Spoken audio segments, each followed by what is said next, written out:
নবজীবনের জয়ের পক্ষে state defensive তিনি বলেছেন যে এখানে ইন্টারনেট বন্ধের জন্য তার বিরুদ্ধে যে হত্যা এবং হত্যা চেষ্টার যে অভিযোগ এনেছে সেটি সম্পূর্ণ আইনের বাইরে গিয়ে হয়েছে। এই বিষয়ে প্রসিকিউশন কি বলবে? আইনের জবাব আইনের মাধ্যমেই দেওয়া হবে, আদালতের সাক্ষ্য প্রমাণের মাধ্যমেই দেওয়া হবে।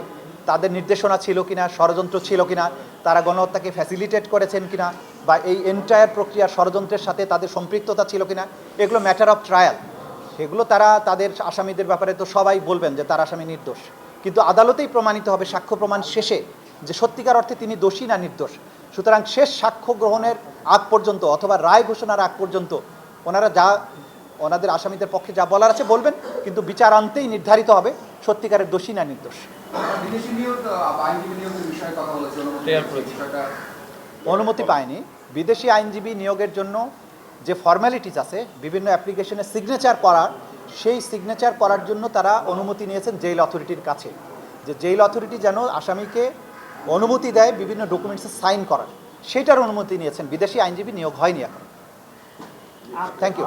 একটা বিষয়, আবুল কালাম আজাদের বিরুদ্ধে একটি রায় আছে, তাহলে কি তিনি অ্যারেস্ট হওয়ার ছিলেন না আজকে যখন আসলেন সম্মুখে?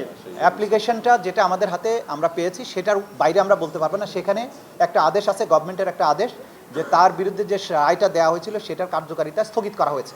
স্থগিত করার মাধ্যমে বলা হয়েছে যে তিনি আত্মসমর্পণ করে আপিল করবেন, এই শর্তে এটাকে স্থগিত করা হয়েছে। সুতরাং এটা হচ্ছে পজিশন। বাকিটা আদালতে যখন উঠবে, আদালত যেভাবে আদেশ দিবেন সেটার ভিত্তিতে আমরা কথা বলতে পারবো, তার আগে আমাদের আসলে বলার কিছু নেই।